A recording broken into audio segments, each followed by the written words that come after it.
Hey there guys, it's your host for the Brett's Review Show. Let's fire up this review. Today's review is going to be about a live action movie of an anime. Ruroni Kenshin, the live action movie.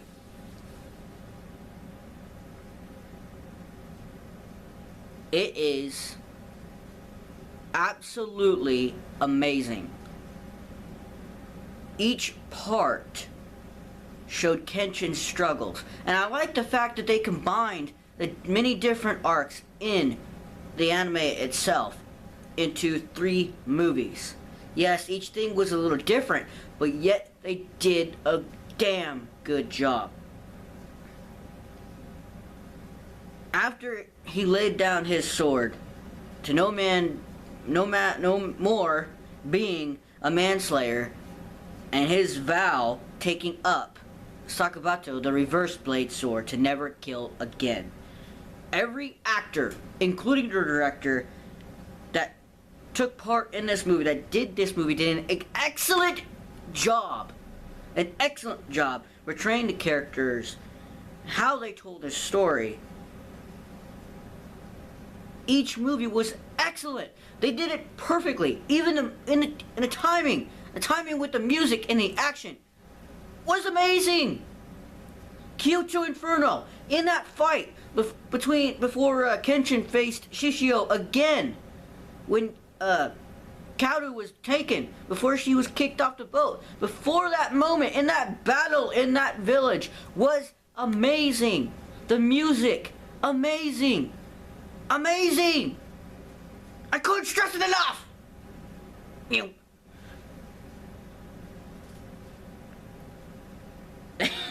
I 100% recommend these movies. If you have not watched them, and you're a fan of the anime, and you've watched the anime or have not watched it, watch the damn anime, and then watch the damn movies. If any one of you guys have a friend, or a brother, or a sister, who has never watched this anime, or never watched the live action movie, duct tape them to a chair, and make them watch it. I'm just kidding, you don't have to do it. But make them watch it. I give this straight up, 11 out of 10. In other words, 100 out of 10. I highly recommend it. How they portrayed the romance between Kenshin and Kaoru was perfect. It was actually amazing. I really have nothing bad to say about it. And we know in the anime, towards the end, it was actually Kaoru saying, I don't care about your past. I only care about you and your future. I want you to be a part of my family. Meaning, she proposed to him. He didn't propose to her. She proposed to him. But in the anime, in the movie, towards the end, and yeah, it was quite prevalent that it was really shown that these two loved each other. And the whole with the Kenshin and his master was also done very, very well. I'm gonna give a lot of props to the guy who to the actor who posed as Kenshin's master. You did an excellent job, sir. And in the movie, if I remember this right, he said something like, this is the life I have to live from now on. Because at the end of the fight, where between him and Shishio, where he performed the Amanakakaru no Erameki, the true final technique to the Hiten Mitsurugi style, he was sitting there on the beach, pretty much bleeding to death, and being held up by Kaoru. You got everybody else. You got Sanosuke and the guy who gave that job to Kenshin, pretty much said that Batosai, the manslayer is dead. Long live the legend Kenshin Himura, the Wanderer. Kenshin, not screw the wandering part, the Kenshin Himura part. So it was basically the end of the Batosai and the legend of Kenshin Himura, and that's how That's how awesome it was. It was pretty awesome. The fight scenes were amazing. Back to the proposal, and she's like, yes, this is the life you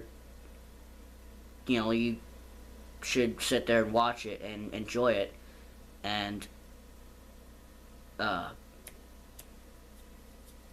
always be there for you, or something like that. But what Kenshin replies to that, he turns to her after handing her a leaf. He hands her probably the prettiest leaf he could probably find. And that's kind of how before he said these words, he took a leaf from a tree that he thought was the prettiest one. And he hands that to Kadu and say, here's here's a leaf, the prettiest one I could find for such a beautiful woman, or something like that.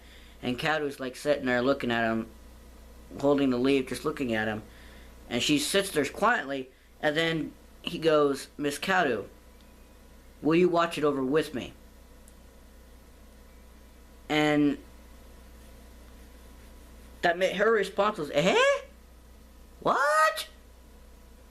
Which, in lines of the fact that she's supposed to act surprised when the proposal, because it's supposed to mean a shock, because how it was portrayed and how it was done was amazing. 2 thumbs up. I know I have my phone in my hand, but it was amazing. Come here, stupid phone. It's unbelievable. It's way better. If you were to compare these three movies to Dragon Ball Evolution, Ruroni Kenshin live action movie 3-part would topple Dragon Ball Evolution.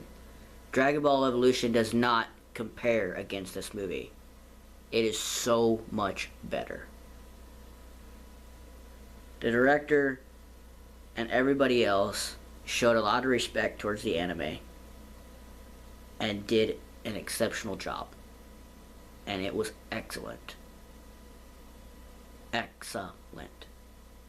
Now this is what a director and the actors, everyone who takes part in an anime live action movie should do. They should respect the anime and respect the story.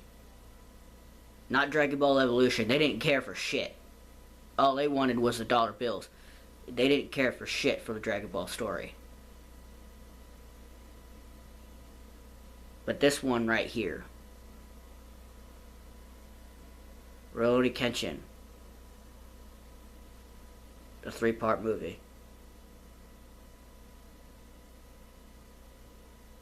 was above all amazing. That's all I have for you. I am your host from the Brett's Review Show. Now it's time to cool down and look forward for the next review. Peace.